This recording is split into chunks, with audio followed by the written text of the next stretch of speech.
let's talk about let's continue our discussion about gradient descent, and today we're going to discuss some of the variants of gradient descent, which they are called stochastic gradient descent or batch stochastic gradient descent, and then later on, the next session, we're going to add some more optimization, so like momentum and other things to that. And we're going to discuss how we're going to expand this to multi-class, optimizations.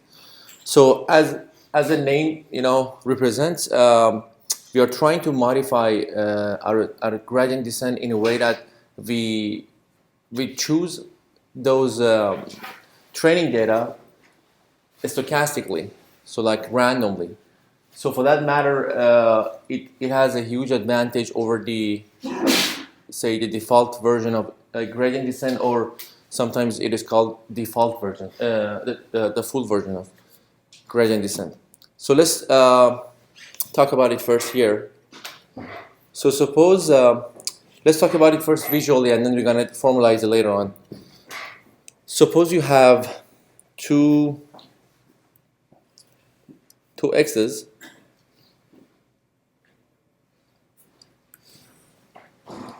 So like x1 and x2, and that would be your second one, which was the A in. So if you draw this, the optimization space, that would be something like this.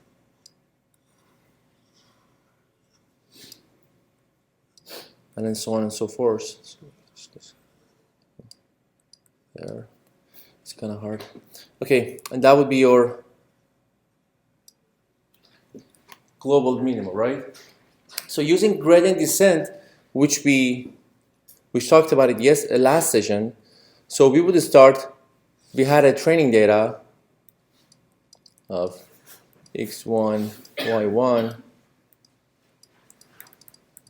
up to xn, yn, right? Would be your D, and this would be your N.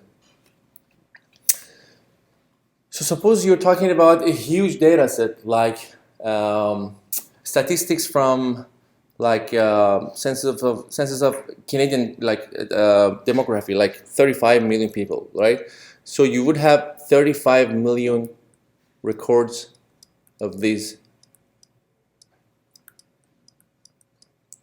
So in order to calculate the gradient descent, as we talked about it last session, the order was ND. And we also talked about that this is much better than the ND2 of order of the least square. So we prepared this one over that. But now we're gonna end up, we're gonna run into another issue. And that would be the case that in order to calculate each of the iteration of your gradient descent, for this case, you have to iterate over 35 million data points to make the first guess. So suppose you start from this point on GD. So in order to calculate this point, you have to do it for 35 million iteration, right? For all your data set. And then after that, you're going to calculate the gradients, and then on the next step, you have to do another time this 35 million iteration, and that's why you have order of ND here to just find maybe your second point and go towards here, right? And this process should go on and on and on, but eventually we know that it's going to converge to your global minima, right? So in this case, say 1, 2, 3, 4, 5, 6, right? So if we modify the algorithm to avoid this calculation of summation of all these 35 million data points, and just focus on one data point x1, y1, or xn, yn at a time, and we pick this one among all those 35 millions randomly, that's why we call it a stochastic gradient descent, we're going to have a much, much lower order, right? We're going to downsample, actually, this one to just, just order of D on the case of stochastic gradient descent.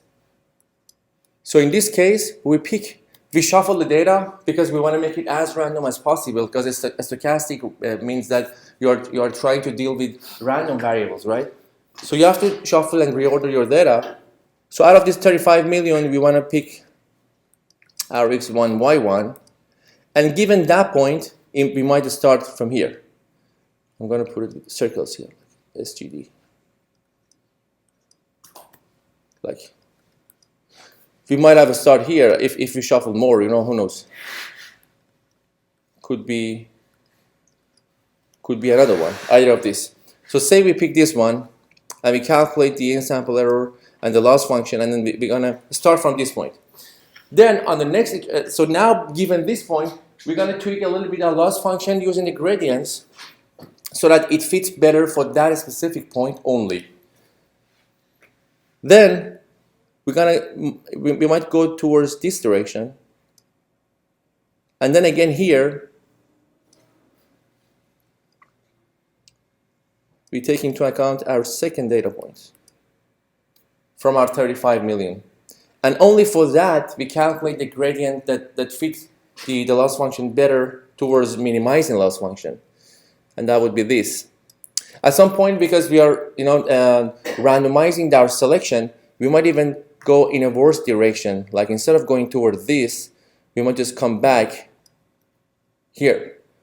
And then, but if you carry on this process for several iterations, you see that eventually it helps you to find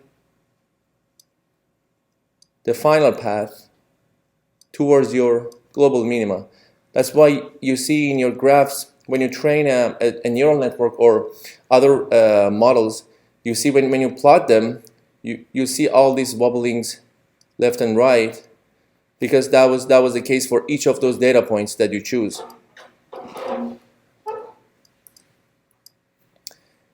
And then finally, you might end up somewhere here.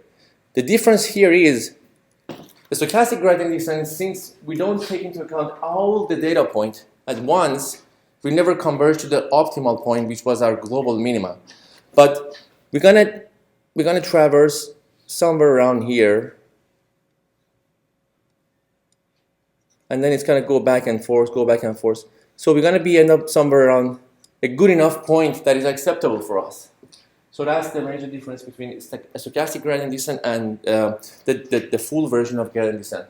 But since this has a much lower order, we can apply it to many more, bigger data sets. That's why it's been used much more often than the gradient descent itself.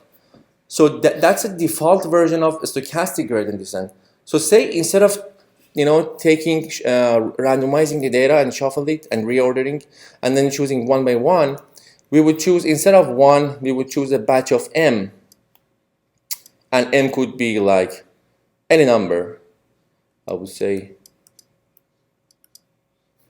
And that would be your size of D, right? Data set. Data.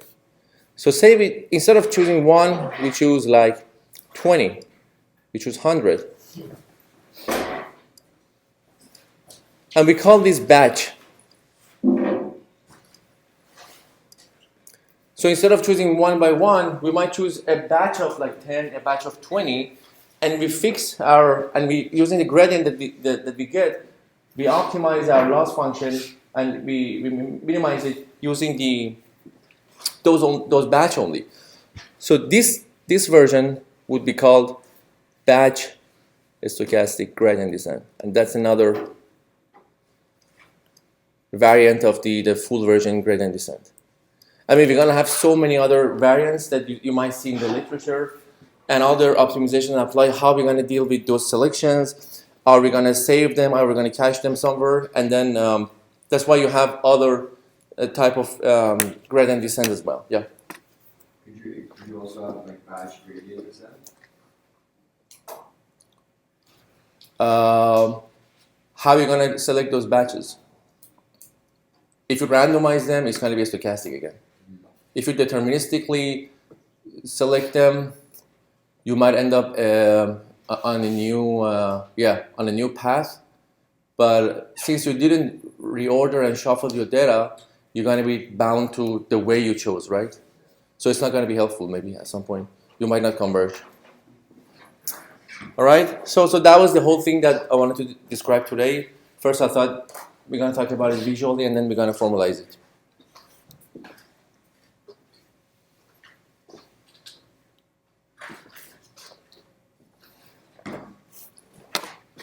So like in TensorFlow, sometimes when you train your model and you use a stochastic gradient descent, instead of, that was your iterations,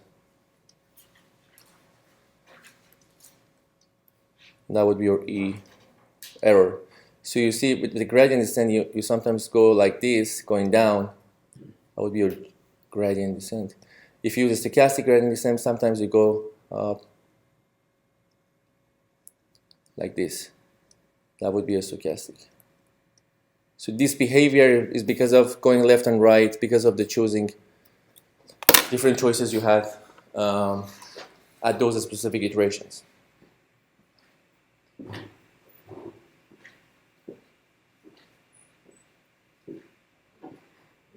the graph you just drew, wouldn't the gradient descent approach zero like much slower?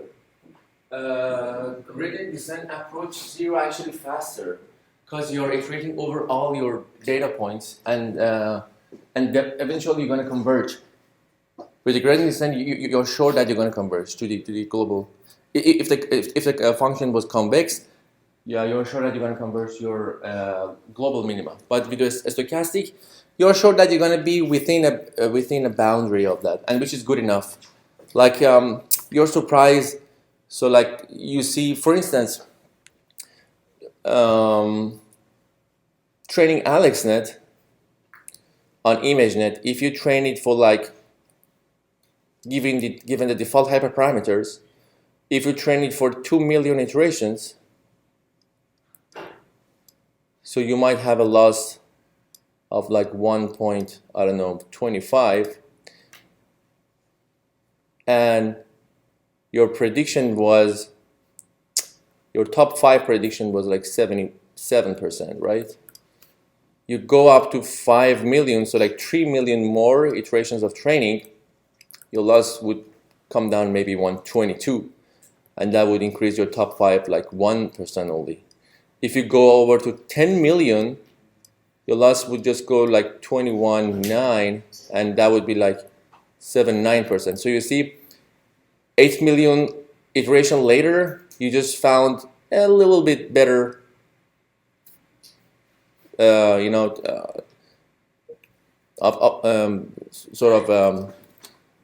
within the boundary of your global minima, and you increase your top 5 accuracy.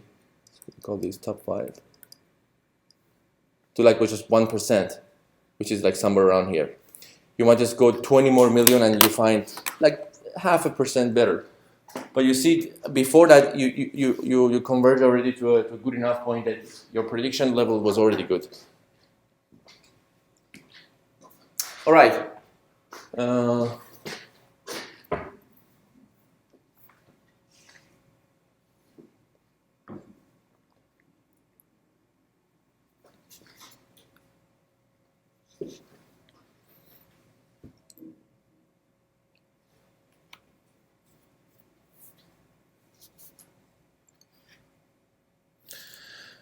Okay, so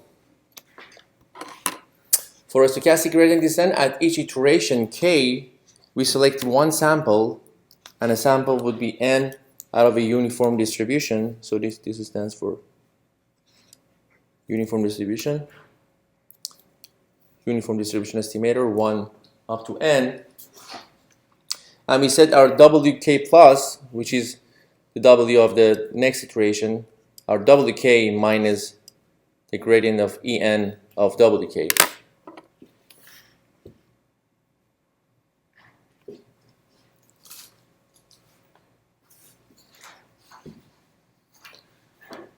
Thus, if you calculate the gradient of En of Wk, it would be 2 times the vector of W transpose K xn minus yn, all multiplied to the vector of xn.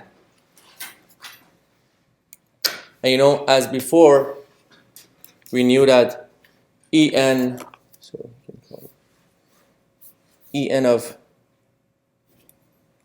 gradient En of Wk was the summation over one nth of your gradients of En for all your vector of Wk. So if you just put that in the formula, which I'm going to show in the next slide, you're going to find how you're going to calculate that.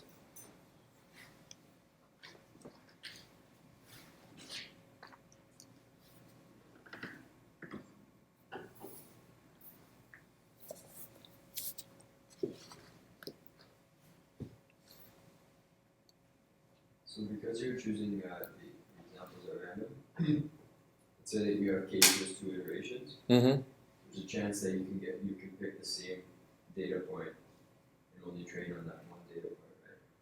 Twice? Yeah. No, when you train on a single point, you don't have to take it in anymore. Okay. So it just excluded. Yeah, it's going to exclude. Yeah, that's right. I mean, technically you could carry on and I mean it depends on you how you write your training script, right?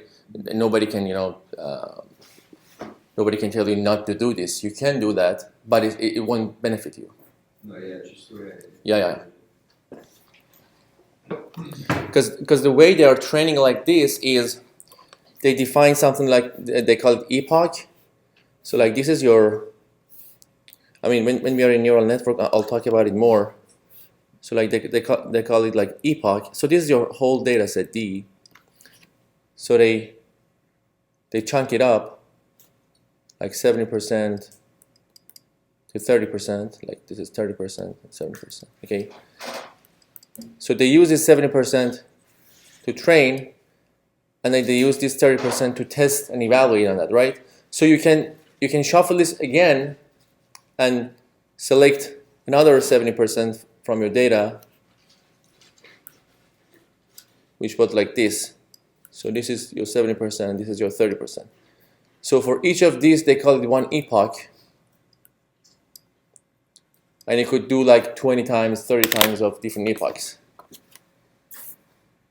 I mean, you can define epochs in another way, but that's the high-level definition of that. All right.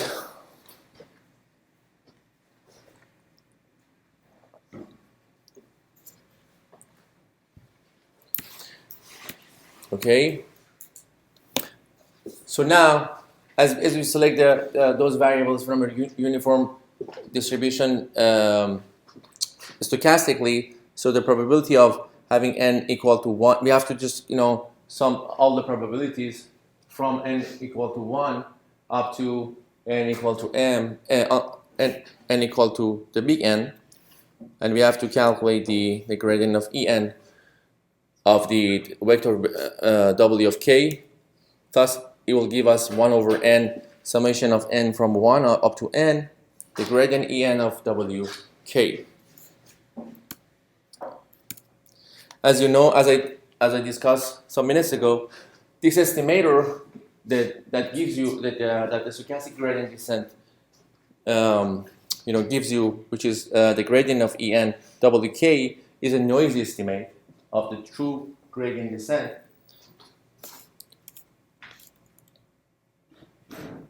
However, we prefer this because it drastically speeds up our computation.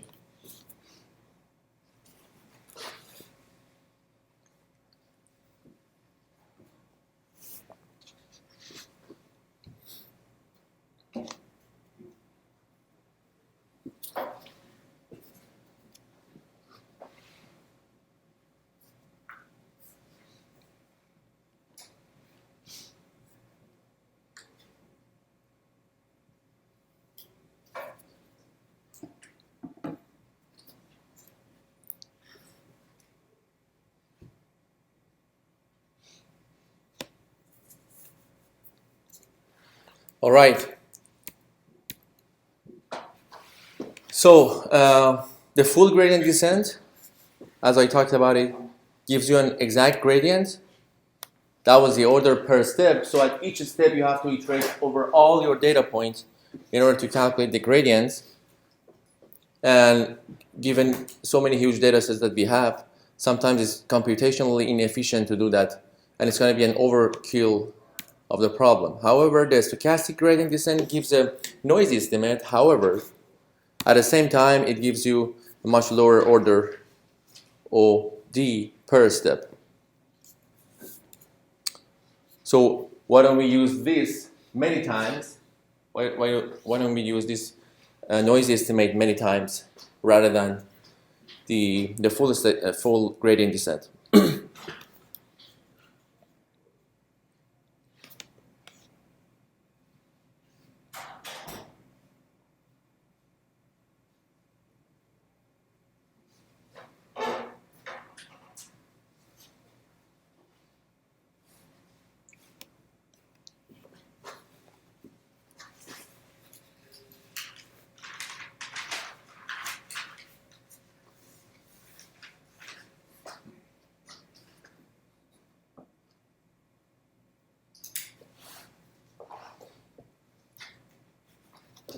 So, and if you want to have the pseudocode of the algorithm, you can just have it as first randomize the data,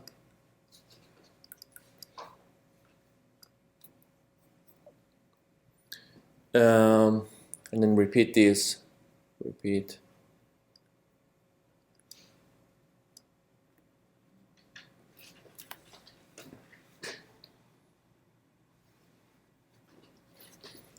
Just update your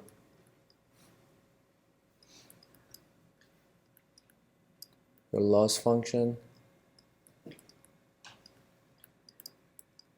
for one data point, one sample. This is your training.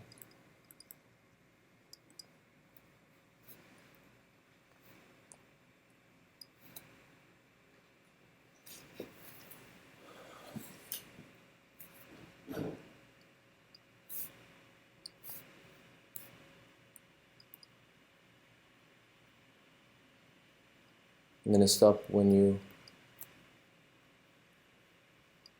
the desired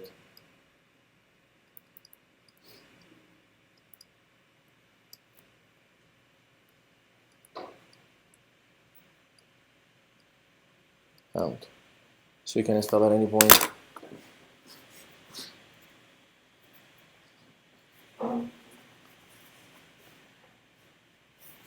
All right, as a variant of this, I mentioned that instead of choosing one data point at a time stochastically, we can apply choosing batches of those, and that's why we call it mini batches, a stochastic gradient descent.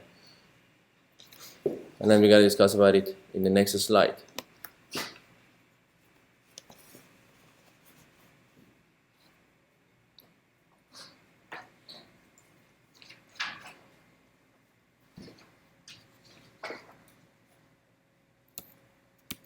All right, so in this case, we select M examples instead of one. At each iteration. So x1 up to xm, and still it would happen at random. So from 1 to up to n, we're going to update this. So we call this for the mini batch.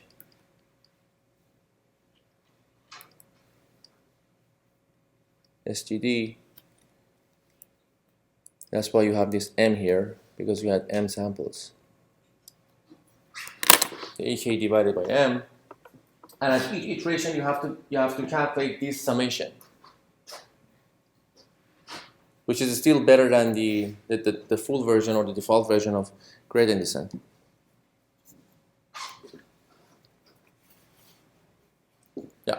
And if you take M to be the number of data points, then it is just regular gradient descent.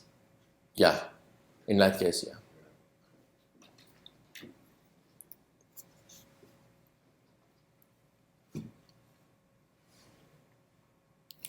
And this is one of the well-known techniques that are still being used mostly on many of the machine learning tools. I mean, we have still so many other variants, but yeah, this is basically the algorithm of choose. All right, so we're gonna have some advantages of using this. So first of all, you can better parallelize this across multi-core systems, because you can, when you have like 25, 32 CPUs, or you have powerful GPUs with multi-threading, so you can divide, you can chunk up your data set into different batches, and at each batch the algorithm goes further and then find this gradient, and it's gonna update it back. And there are other techniques that some tools like TensorFlow or Caffe are able to apply to different machines, which inside they have different multi-core systems. So they're going to parallelize it not only within a single machine or within different machines as well. Also, with the mini batch stochastic gradient descent, you have a better estimate of your in-sample error of W, the gradient of that, which is helpful for us.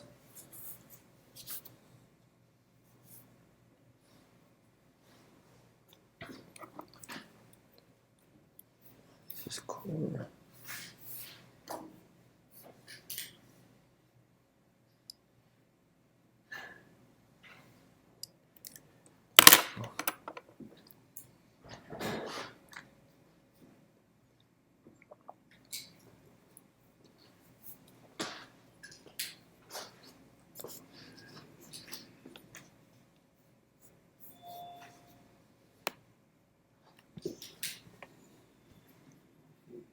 Okay, let's see an example. So your in-sample error of W was 1 over n summation of n from 1 up to n, your En of W. And we knew that this is a convex function in W. This. So for the stochastic gradient descent, if you want to update the weight, the WK plus 1 was your previous WK minus the adjustment you found, right? Using the gradients. And n was uniformly selected, right? So let's see if we can expand this to find another similar formula that we already know.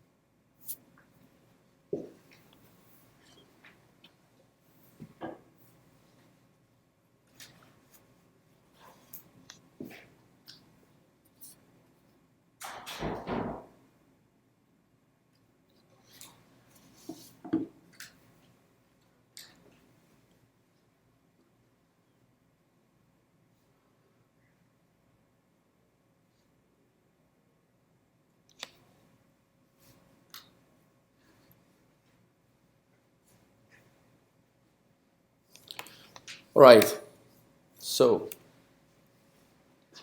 if you expand this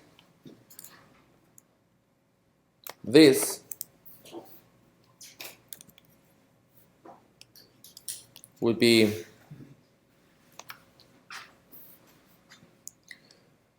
the gradient of WEn is the gradient of W, and you expand this inside. On the next which is equal to, if you bring the log out of the gradient, it will become this. So you have only this left. So you have 1 over 1 plus e to the raise of minus yn, the vector of w transpose xn, and then you have the gradient of w plus the rest inside. On the next iteration, you can bring this one out as well. So you can transform this, and this would become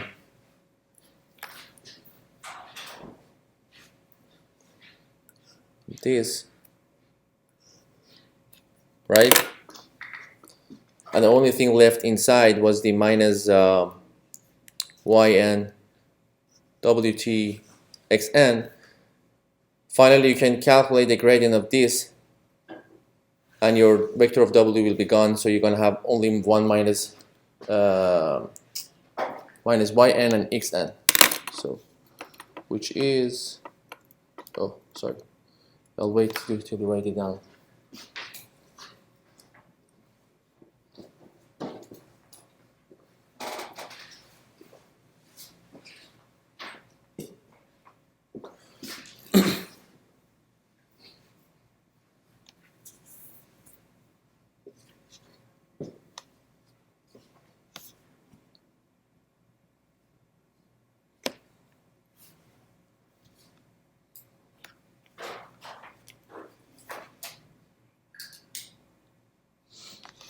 Okay, so, and then finally, when we calculate the gradient inside this,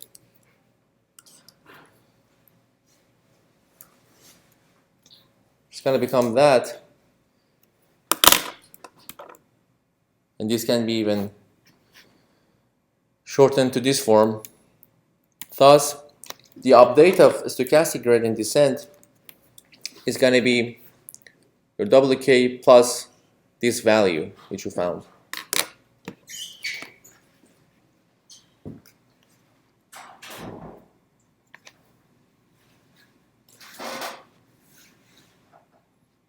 And this sort of mimics something similar that you already knew, and it's for the perceptron algorithm, right? So let's discuss two cases when the y was +1 or the y was -1. Let's see on either cases how close are we to the perceptron algorithm.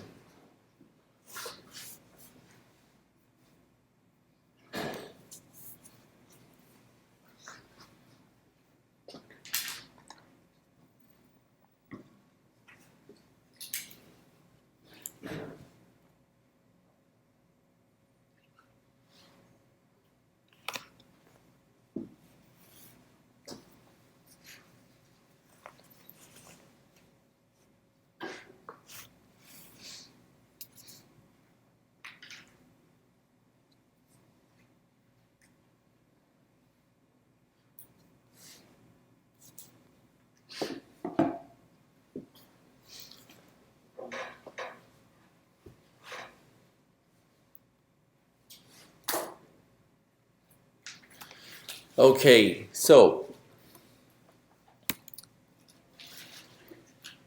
that was the update that we found on top right. So we see, interestingly, this has a close connection to the perceptron algorithm. So let's discuss the both cases. So the case 1, suppose the case 1 is the case that this data point was misclassified. Thus your y was -1, right? So when this is or -1 or +1 actually on both cases. So like this one was 1. Actually this one was -1. And you classify it. Classification true. This was -1 and you classify it +1, or this one was +1, you classified -1. In both cases, that was a misclassified point, right? In this case, if you calculate this multiplication, this would be smaller than 0, right? If this value is smaller than 0, given the shape of the AX, f of x, right? If it is smaller than 0, and this is 0, so the value of y is super close to 0, right? It's almost 0.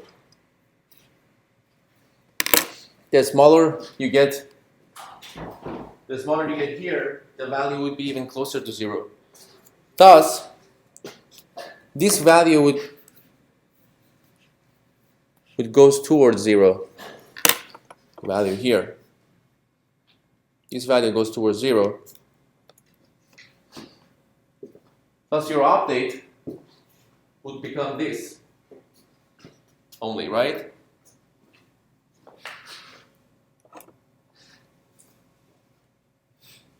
So this is for the case 1 that you had a misclassified point. Let's see the other case when you had the correct classification.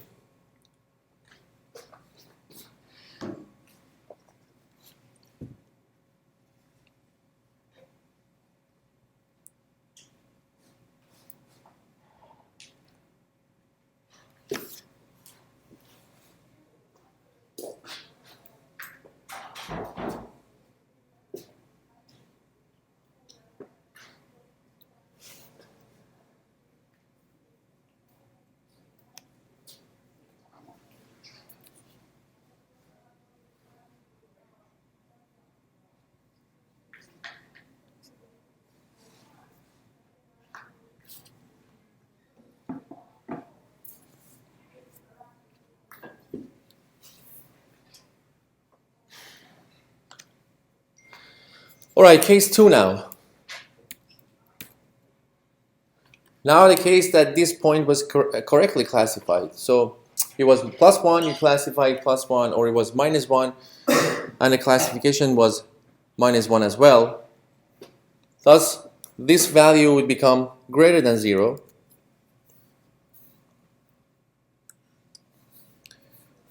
Going back again to the e raised to x function, if it goes toward pluses, the value of y would become huge and huge and increasingly even bigger. So this value, because you have e of that, is even amplified the effect, and it's going to be way bigger than 0. Thus your update would be no update actually, because your update would be the previous value.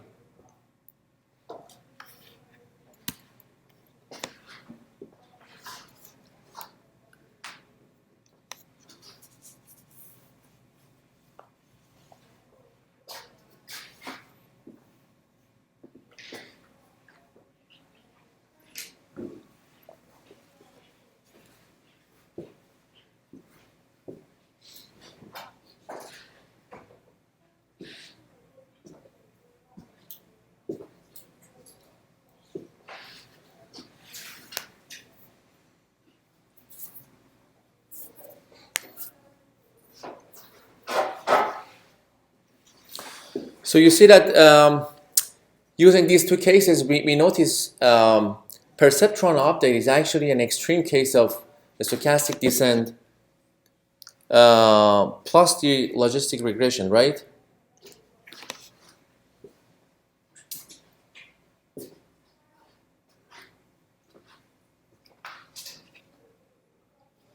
And it shows the wide range of applications of a stochastic gradient descent towards other learning algorithms.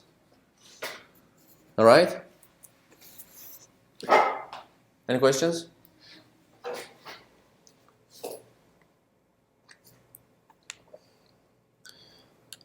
Right, in that case, I'm going to conclude up to this point, and on Wednesday we're going to have the multi-class version of gradient descent We're gonna learn about the softmax function, and we carry on towards neural network next week. All right? Okay, have a good day, guys.